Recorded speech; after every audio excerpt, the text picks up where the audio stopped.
नमस्कार। इस वीडियो में आपका स्वागत है बेटा। हमने 13.5 तक कंप्लीट कर ली थी क्वेश्चन। आशा कि सभी ने कर लिया होंगे बेटा। नेक्स्ट है आपकी एक्सरसाइज 10.5 तक कंप्लीट कर लिए। नेक्स्ट है आपकी 10.6 point of intersection of a line, condition of congruency of A lines. ठीक है बेटा, बहुत इजी सा कंसेप्ट है, आप सब अच्छे से कर पाएंगे। ठीक है, देखो बेटा कुछ कंडीशंस है, मैं आपको राइट करा दूं। एक्सरसाइज है बेटा 10.6। कंडीशन की बात करें कि भाई लाइन इंटरसेक्ट कब करेगी, पैरेलल कब होगी, कोइंसिडेंट कब होगी। 10th में भी हमने ये कंसेप्ट किया था। देखो बेटा, हमारे पास दो इक्वेशन गिवन होगी। जनरल फॉर्म होती है बेटा इक्वेशन की a1x plus b1y plus c1 equal to 0 and दूसरी इक्वेशन गिवन होगी हमारे पास a2x plus b2y plus c2 equal to 0। ठीक है बेटा। तो देखो यहाँ अगर फर्स्ट कंडीशन है बेटा a1 upon a2 not equal आए b1 अपॉन b2 तो कहेंगे लाइन्स आर इंटरसेक्ट।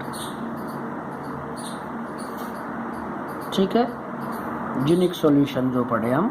सेकंड बेटा कि a1 upon a2 equal b1 upon b2 not equal to c1 upon c2 तो हम कहेंगे लाइन्स आर नॉट इंटरसेक्ट।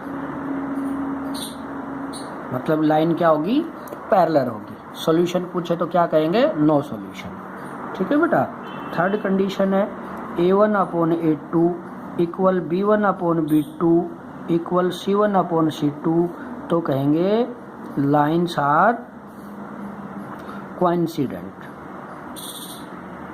ठीक है, तो क्या होगी, लाइन्स आर कोइंसिडेंट। ठीक है, समझ में आ गई बात। मतलब इनफाइनाइट मैनी सॉल्यूशन होंगे। तो ये तीन तो कंडीशन है बेटा। पहली कंडीशन कि भैया a1 upon a2 not equal आए b1 अपॉन b2 तो लाइन इंटरसेक्ट करेगी, मतलब unique solution. a1 upon a2 equal b1 upon b2 not equal c1 upon c2 तो कहेंगे lines not intersect, means lines are parallel, they have no solution. And third condition a1 upon a2 equal b1 upon b2 equal c1 upon c2 तो कहेंगे lines are coincident, means infinite many solution. ठीक है बेटा।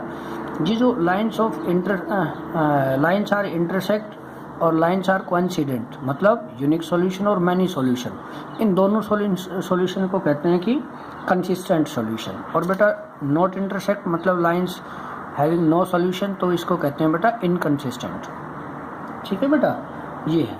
और second point है इसमें कि line point of intersection of line. ठीक है, point of intersection of line. तो देखो पॉइंट ऑफ इंटरसेक्शन, कोई भी दो लाइन का जो पॉइंट ऑफ इंटरसेक्शन होगा वो क्या होगा बेटा, उन दोनों की इक्वेशन को सोल्व करके वहाँ से जो वेरिएबल्स की वैल्यू आएगी, मान जैसे हम मैक्सिमम एक्स वाई में इक्वेशन पढ़ते हैं तो जो उनको सोल्व करके उन इक्वेशन से जो एक्स वाई की वैल्यू आएगी बेटा वो क्या होगा, हमारा point of intersection of a line. ठीक है बेटा, क्वेश्चन करते हैं बेटा इसका। फर्स्ट क्वेश्चन है हमारे पास, find the point of intersection of lines, कि लाइनों का point of intersection find out कर। ठीक है, फर्स्ट इक्वेशन है बेटा मेरे पास 2x minus Y plus 2। Second है बेटा 3x प्लस 2y माइनस 11। ठीक है, फर्स्ट इक्वेशन क्या है हमारे पास 2x, क्वेश्चन है बेटा फर्स्ट है 2x minus Y plus 2 equal to 0, first equation. Second equation है बेटा 3x plus 2y plus 11 equal to 0, ये सेकेंड है। ठीक है बेटा, ये दो इक्वेशन दे रखी है। ठीक है, क्या है 2x minus Y plus 2 equal to 0। Second है बेटा 3x plus 2y minus 11 equal to 0। ठीक है ना बेटा। तो देखो बेटा, पहली बात तो ये कि आप लोग इसको किसी भी मेथड से सोल्व करके एक्स वाई की वैल्यू निकाल लीजिए यहाँ से।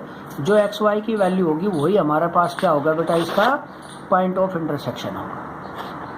ठीक है, हाँ, आप एलिमिनेशन मेथड यूज करिए, शिफ्टिंग करिए, सब्स्टिट्यूशन करिए, कोई भी मेथड यूज करो, आपको एक्स वाई की वैल्यू निकालनी। जो एक्स वाई की value I that is point of intersection of lines. ठीक है, एक क्रॉस मल्टीप्लिकेशन मेथड 10th में भी किए थे, मैं आपको बाई क्रॉस मल्टीप्लिकेशन करा रहा हूँ क्योंकि आगे भी यूज होगा, इसकी प्रैक्टिस अभी होती रहेगी। तो देखो, फर्स्ट वेरिएबल x है तो x, इसको आप गायब कर दीजिए। अब इनके multiple with sign, minus minus, यहाँ कुछ नहीं तो 1 है, तो माइनस माइनस प्लस, 11 1 जा 11 माइनस इन दोनों की, तो ये क्या हो गया, माइनस का 4। सेकंड के लिए माइनस y अपॉन y के लिए बेटा ये इन दोनों की -22 minus 6 is equal to 1 upon, ये कैंसिल बेटा, तो इन दोनों की 4 माइनस फार्मूले की ये क्या आया -3, तो हो गया +3। ठीक है बेटा, समझ में आई ना बात ये। ठीक है, फिर से मैं एक्सप्लेन कर दूं, ध्यान से समझ लो बेटा। पहले x के लिए तो ये गायब हो गया, इनके कोएफिशिएंट की विद साइन, तो माइनस माइनस प्लस, 11 1 जा 11 -4। फिर सेकंड वेरिएबल के लिए -7 लेंगे बेटा, माइनस y, तो ये y गायब, इन दोनों की -22 -6। फिर थर्ड के लिए 1 4 -3, तो एक माइनस फार्मूले की, एक ये +3। समझ में आ गई बेटा ये बात। ठीक है, अच्छा जी, अब इनको सोल्व कर लेंगे। तो यहाँ से क्या रिजल्ट आएगा, x अपॉन 7, y अपॉन 28, क्योंकि ये हो गया माइनस के 28, ऊपर भी माइनस नीचे भी माइनस कट हो जाएगी, इज इक्वल टू 1/7। तो एक बार x के कोएफिशिएंट को, एक बार x वाले पार्ट्स को कांस्टेंट के इक्वल रखिए बेटा, एक बार y के पार्ट्स को रखो बेटा। समझ में आ रही है ये बात। ठीक है, तो यहाँ से x की वैल्यू 7 1 जा 7 1 आ गई। यहाँ से y की वैल्यू बेटा बाई क्रॉस मल्टीप्लिकेशन करके 7 4 जा 28, hence point of intersection of lines. जो एक्स वाई की वैल्यू आई वो हो गया point of intersection of a. ठीक है बेटा, समझ में आ गई बात। तो ये क्वेश्चन था, बहुत इजी क्वेश्चन है, आप इजीली कर पाएंगे। क्वेश्चन नंबर 2 में क्या करें बेटा, classify the following pair of lines as coincident, parallel और इंटरसेक्ट।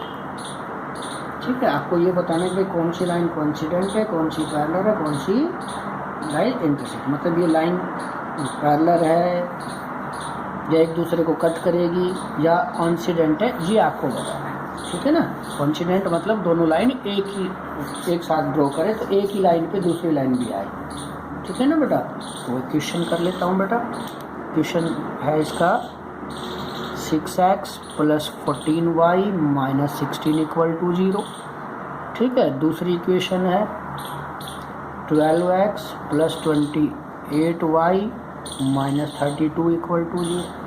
तो देखो बेटा, जब लाइंस इंटरसेक्ट होगी, कोइंसिडेंट होगी या पैरेलल होगी, तो उसके लिए मुझे a1 a2 है ना, a1 b1 c1 a2 b2 c2 ये चाहिए। तो जो फर्स्ट इक्वेशन है उसमें जो x का मल्टीपल है वो a1, सेकंड इक्वेशन सॉरी पहले फर्स्ट में ही कर लेते हैं।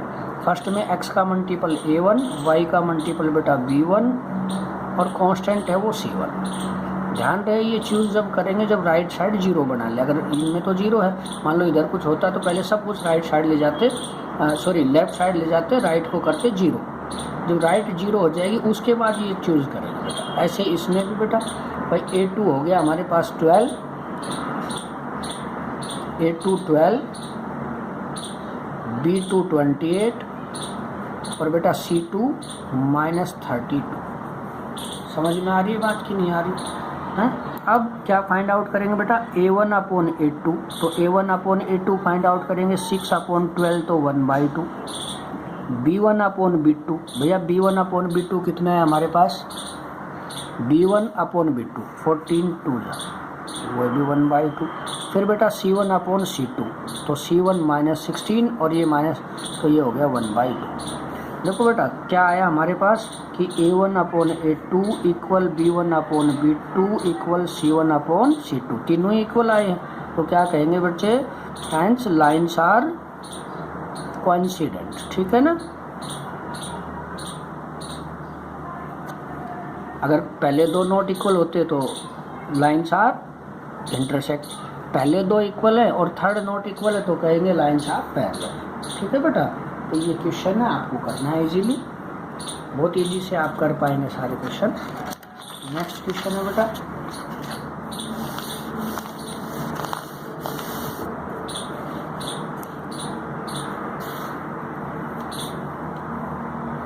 find the equation of straight line which passing through the line of intersection and is inclination at angle of 45 degree with x axis।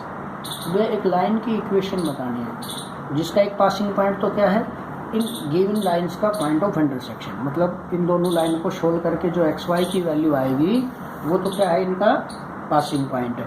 और वो एक्स एक्सिस के साथ एंगल बनाती है बेटा, इंक्लाइनेशन कितना 45। तो एक्स एक्सिस के साथ एंगल का मतलब स्लोप दे रखी है मुझे, बस थीटा दे रखी है, स्लोप निकाल लेंगे tan थीटा 45, ठीक है ना। तो पहले तो निकाल लेते हैं इन दोनों का पॉइंट ऑफ इंटरसेक्शन।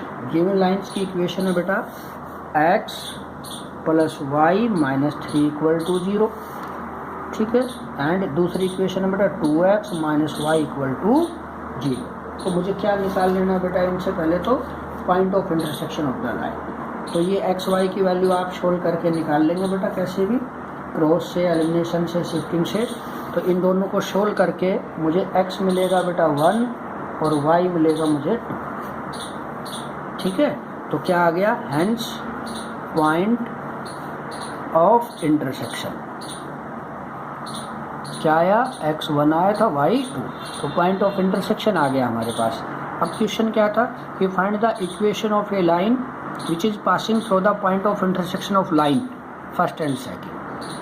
मतलब इन दोनों से जो एक्स वाई की वैल्यू आई वो रिक्वायर्ड लाइन का पासिंग पॉइंट आ गया, मतलब x1 y1। एक इंक्लाइनेशन दे रखी है उसने, है ना, गिवन है थीटा 45 विद एक्स एक्सिस, और इसका मतलब ये हो गया कि स्लोप ऑफ लाइन निकाल सकते हैं हम। भाई स्लोप होती है जब एंगल दे रखा हो तो tan थीटा, थीटा है 45, तो स्लोप आ गई बेटा कितनी 1, ठीक है।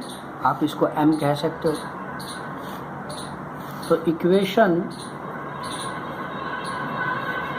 Of required line which is passing through point, coordinate दे रखा है 1 और 2, एंड स्लोप m जिसको कहें बेटा वो कितनी है 1 इज। तो देखो 1 point form of a line हम पहले पढ़ चुके हैं, क्या है, y minus y1 is equal to m x minus x1। रख दो बेटा value, y minus y1 2 is equal to m आया 1, x माइनस x1, x1 है 1, ठीक है। इसको प्लस माइनस करके सोल्व कर लेंगे बेटा, ठीक है। नेक्स्ट क्वेश्चन है बेटा हमारे पास, find the equation of line,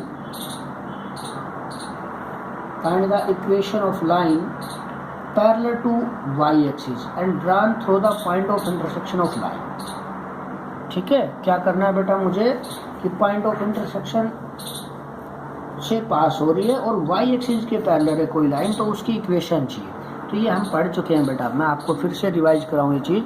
भाई ये कोऑर्डिनेट एक्सिस है हमारा, मान लो कोई लाइन वाई एक्सिस के पैरेलल है, मतलब ये है, तो वाई एक्सिस के पैरेलल कोई लाइन होगा तो इक्वेशन क्या थी बेटा x इक्वल टू ए, और अगर x एक्सिस के पैरेलल है तो इक्वेशन क्या थी बेटा y इक्वल टू बी। समझ में आई मेरी बात। तो इसमें कहा गया है कि find the equation of line parallel to y axis, तो वाई एक्सिस के पैरेलल ये है तो इक्वेशन क्या होगी x इक्वल टू ए, ठीक है। And passing through the point of intersection of line, और भैया इन दोनों के लाइन ऑफ इंटरसेक्शन से वो पास हो रही है। फर्स्ट इक्वेशन है बेटा ये, और सेकंड इक्वेशन दे रखी है बेटा 3x plus y is equal to 0। तो इन दोनों को सोल्व करके एक्स वाई की वैल्यू आएगी बेटा, और जो एक्स वाई की वैल्यू आएगी, मान लीजिए x की वैल्यू आएगी शायद माइनस के ये, और बच्चे y की वैल्यू आएगी हमारे पास 15/22। फिर भी सोल्व कर लेना बेटा एक बारी आप लोग, ठीक है। अब देखो ध्यान से क्वेश्चन समझो, उसने कहा था कि find the equation of line parallel to y axis which is passing through the point of intersection of line first and second. तो इन दोनों के पॉइंट ऑफ इंटरसेक्शन से पास हो रही, तो पहले मुझे इनका पॉइंट ऑफ इंटरसेक्शन चाहिए, तो मैंने एक्स वाई की वैल्यू इनको सोल्व करके निकाली। तो अब x इक्वल टू ए का मतलब यहाँ से जो x की वैल्यू आई -5/22, तो पॉइंट ऑफ इंटरसेक्शन आ गया। पॉइंट ऑफ इंटरसेक्शन क्या है लाइंस का, -5/22 और 15/22। ठीक है बेटा, ये चीज़ समझ में आई। अच्छा, तो equation of required line passing through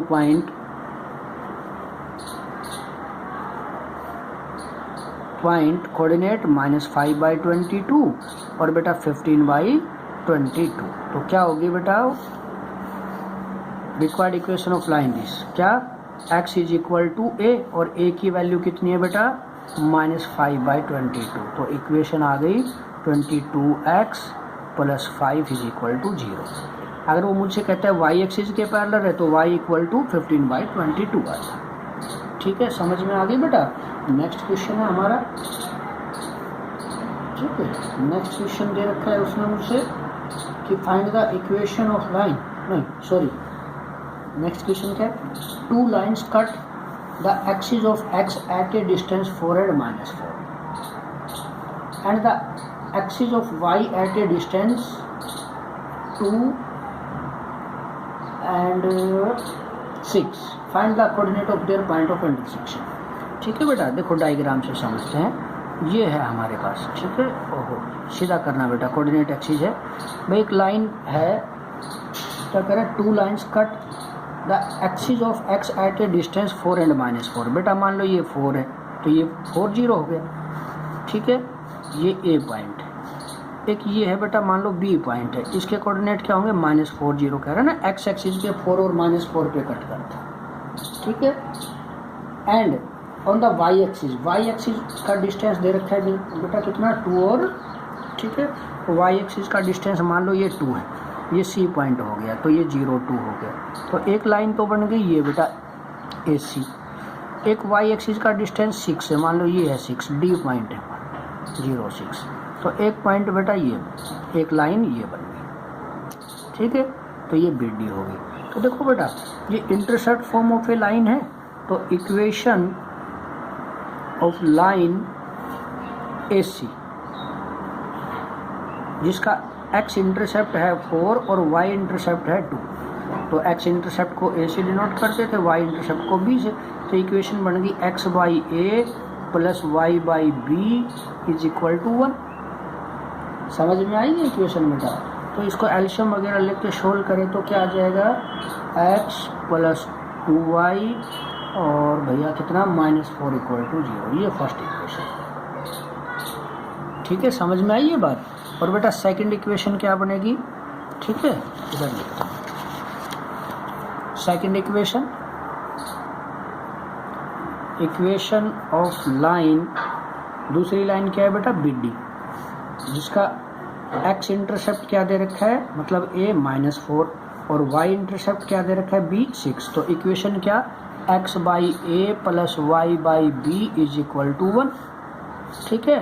तो इसको भी बाई एल्शियम सोल्व करें तो क्या मिलेगा मुझे,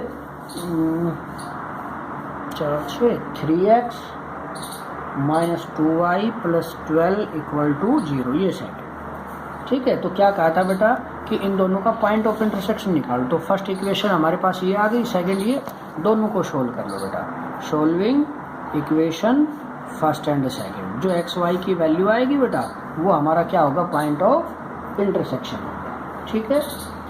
नेक्स्ट क्वेश्चन, ठीक है। नेक्स्ट क्वेश्चन है हमारे पास, find the coordinate of the foot of perpendicular from the point on the line, कि फुट ऑफ परपेंडिकुलर निकालना है बेटा मुझे, ठीक है ना। Find the equation, sorry, find the coordinate of foot of perpendicular from the point. मान लीजिए बेटा मेरे पास ये पॉइंट है और ये हो गया फुट ऑफ परपेंडिकुलर इस लाइन पे हो गया, मान लो ये AB लाइन पे हो गया, ठीक है ना। और ये P पॉइंट से फुट ऑफ परपेंडिकुलर डाला जिसके कोऑर्डिनेट दे रखे हैं 3 और 13, ठीक है कि कुछ और है भाई? हाँ यही है, find the coordinate of the foot of perpendicular drawn from the point 313 on the line. और इस लाइन पे है, ये लाइन की इक्वेशन दे रखी है 2x + 3y - 32 = 0। ठीक है, तो ये जो P पॉइंट से फुट ऑफ परपेंडिकुलर AB पे डाला, तो जो ये AB पे जो ये मीट करेगा ये पॉइंट, इसी को कहते हैं बेटा foot of perpendicular. Q is the foot of perpendicular, ये क्याउ पॉइंट। तो मुझे इस क्याउ के कोऑर्डिनेट फाइंड आउट करने हैं। ठीक है, तो देखो बेटा ध्यान से रिलेशन समझ लो। ठीक है, फिर से एक्सप्लेन करूं कि P पॉइंट हमने मान लिया कि इस पॉइंट से परपेंडिकुलर डाला गया है AB लाइन पे, जिसकी इक्वेशन दे रखी है। तो P पॉइंट से जो AB पे जहाँ मीट करेगी ये, तो ये पॉइंट होगा हमारा फुट ऑफ परपेंडिकुलर। हमने कहा कि ये क्याउ पॉइंट, तो मुझे इसके कोऑर्डिनेट फाइंड आउट करना है। ठीक है, अब देखो बेटा P क्याउ और AB दोनों एक स्ट्रेट लाइन है, और क्याउ इन दोनों का, P क्याउ और AB का पॉइंट ऑफ इंटरसेक्शन है। तो मैं सीधा सीधा ये कह सकता हूँ कि भाई मुझे लाइन P क्याउ और AB का पॉइंट ऑफ इंटरसेक्शन निकालना है ना। इसी को हम यहाँ क्या कहेंगे, फुट ऑफ परपेंडिकुलर, या कहें point of intersection of line P Q and AB। ये बात समझ में आई? तो देखो बेटा दो लाइन का पॉइंट ऑफ इंटरसेक्शन निकालने के लिए मुझे दोनों की इक्वेशन चाहिए। तो AB की तो इक्वेशन है, लेकिन P क्याउ की नहीं है। अब P Q, a line P Q passing through point P, coordinate x1 y1। अगर स्लोप और मिल जाए तो 1 पॉइंट फॉर्म से इक्वेशन आए। अब स्लोप के लिए रिलेशन क्या है कि P क्याउ परपेंडिकुलर है AB पे, तो AB की जो स्लोप होगी उसका नेगेटिव रेसिप्रोकल P क्याउ की स्लोप होगी। तो स्लोप ऑफ AB निकाल लो पहले बेटा, स्लोप ऑफ AB। और AB एक जनरल फॉर्म है बेटा, AX + BY + C = 0। तो इस फॉर्म में स्लोप निकालने का फार्मूला क्या था, minus coefficient of x upon coefficient of y, तो -2/3। अगर AB की स्लोप -2/3 है तो P क्याउ की क्या होगी, इसकी नेगेटिव रेसिप्रोकल, क्योंकि लाइन P क्याउ और AB क्या है, परपेंडिकुलर। तो लिखो भैया slope of line P Q, इसका नेगेटिव रेसिप्रोकल। क्यों भैया, कि लाइन क्या है, because of line P Q perpendicular AB, ये रीजन हो। समझ में आ गई? अब इक्वेशन, तो बेटा equation of line P Q which is passing through point P, coordinate 313 and slope m 3/2 is क्या होगी बेटा, y - y1 = slope of the line m x - x1। समझ में आ गई बेटा ये बात? ठीक है, अब इसको सोल्व कर लो बेटा। सोल्व करके इक्वेशन क्या आएगी हमारे पास, 2y - 36 = 3x - 9। तो ये 3x - 2y, और ये इधर आकर बेटा इसको सोल्व कर लेंगे भाई, ये 26। ठीक है, और ये इधर आएगा प्लस, या ए प्लस आकर क्या हो जाएगी हमारे पास, 17 = 0। देखो बेटा ये आ गई, ये AB की इक्वेशन को कहीं फर्स्ट है, और ये जो इक्वेशन ऑफ P क्याउ y ये सेकंड है। दोनों को सोल्व करके जो x y की वैल्यू आएगी वही फुट ऑफ परपेंडिकुलर। तो सोल्विंग इक्वेशन 1 और 2, इन दोनों को सोल्व करके जो x y की वैल्यू आएगी बेटा वो 1 और 10। ठीक है, तो हैंस या तो ये कहूँ point of intersection of line AB and P क्याउ, या कि ये कहूँ कि भाई फुट ऑफ परपेंडिकुलर। इसने कहा था कि भाई फुट ऑफ परपेंडिकुलर निकालो, तो फुट ऑफ परपेंडिकुलर क्या आ गया, 1 और 10। ठीक है बेटा, तो ये क्वेश्चन है बेटा, बहुत ध्यान से आपको करने हैं। तो मुझे लगता है आपको इसके 10 क्वेश्चन तक कर सकते हो इजीली। तो आज के लेक्चर में इतना ही। आपको एक्सरसाइज 10.6 के 10 क्वेश्चन करने हैं। Okay, thank you.